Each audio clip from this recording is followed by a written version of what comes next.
was the Pro Bowl. The NFL's biggest stars gathering in Las Vegas for a flag football game. This is the new Pro Bowl format. The Manning brothers are coaching the teams, looking very serious, but the game was not. This is the NFC. Geno Smith throwing to CeeDee Lamb for a touchdown. Chris Canty. That's a nice pitch and catch with CeeDee Lamb showing off the footwork. Almost as impressive as him snatching the cell phone during draft day. All right, here's one. Here's Tyler Huntley throwing to Jalen Waddle, who flips it to teammate Tyreek Hill, who wishes he hadn't. Because look what's Jalen Ramsey doing. Come on, they took the pads off for a reason. What are we doing here? Come on. Jalen Ramsey can't help himself. No contact. Right? Can't help himself. Come on. Right. Let's so go. now we have, what are we doing here? Tyreek Hill's getting carried off the field.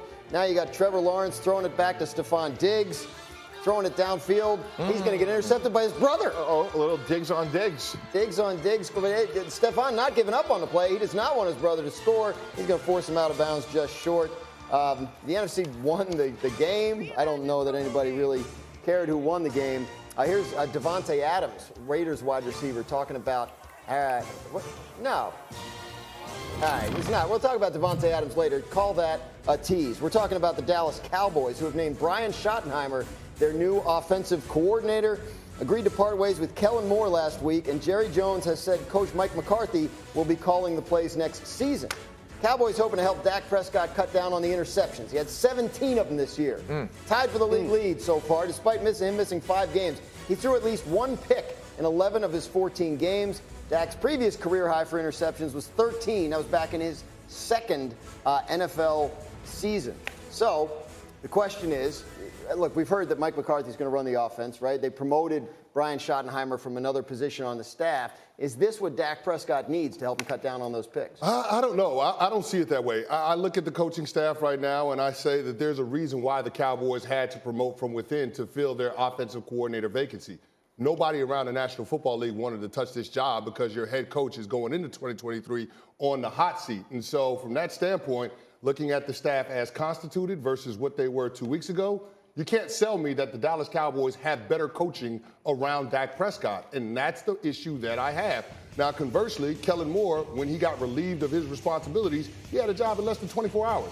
That tells me the rest of the National Football League didn't look at Kellen Moore as if he was the problem with the Dallas Cowboys offense or the problem with Dak Prescott. So it's a tough sell when it comes to Brian Schottenheimer being the end-all, be-all, the elixir that's supposed to get Dak Prescott fixed going into 2023. Yeah, Chris, I see it totally differently. The job here is we got to fix Dak Prescott's interception, as that graphic shown. And for context, the rest of the NFL threw 58% of their interceptions when they were behind, which is understandable. So that's what needs to be fixed. Brian Schottenheimer, working with him at the New York Jets, helped Mark Sanchez lower his interceptions. And his first 2 years in Seattle with Russell Wilson, the only 2 quarterbacks that threw less interceptions were Aaron Rodgers and Drew Brees. So if Brian Schottenheimer could do one thing, which is help to lower Dak Prescott's interception, that will make a material difference in the performance of this team. And I don't think it's a hire of convenience. I think it's a hire of meritocracy. And just because Kellen Moore got hired, that doesn't mean it's effective. We got to give that a grade of incomplete. Let's see how good this Charger offense is in the fall before we say just because he got hired, it was a good. Well, here's the thing I will push back on. Kellen Moore, when he's had Dak Prescott fully healthy, had the 6th ranked scoring offense, the number 1 ranked scoring offense, and the number 4 ranked scoring offense. So it's not as if Kellen Moore, being the play caller, hasn't been successful in terms of Dallas and Dak being able to produce at a really high level. And the other thing I'll push back on with Brian Schottenheimer, Nico, tell me the last time Brian Schottenheimer developed the quarterback. Mark Sanchez, we really going to use that as an example? I don't want to hurt any feelings here. Sam Bradford, we're going to use that as an example. How about the 2 years he was with Andrew Luck? Didn't make the playoff in either one of those seasons. And most recently, before Dallas, he was in Jacksonville with Trevor Lawrence his rookie year with Urban Meyer. That was an abject failure. So I can't see Brian Schottenheimer being the guy to fix Dak Prescott. I think the hardest thing here is going to be McCarthy and trying to cross every T and dot every I when we have seen issues with this football team and having organizational success with timeouts, clock management, game management. And when you're trying to call the plays and then you have all your assistants in your ear telling you, who just went down and who's the next guy up and where do you want this and where do you want that? And he's also trying to run the play sheets. Like that could be a little bit more devastating to them, having more issues when it comes to clock management and stuff that we glaringly obvious, the penalty issue. They have been undisciplined, an undisciplined football team. And how do you become more disciplined?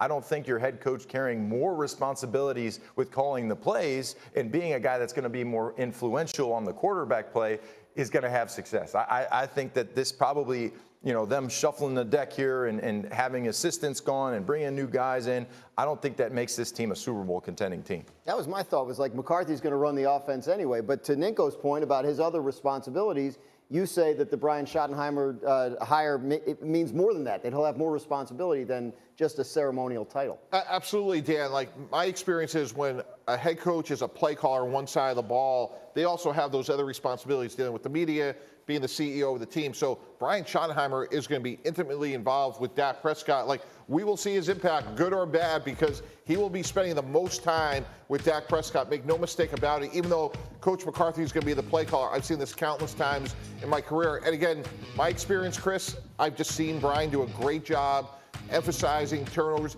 His dad was a legendary coach. Marty Schottenheimer stood for one thing, like defense and not turn the ball over.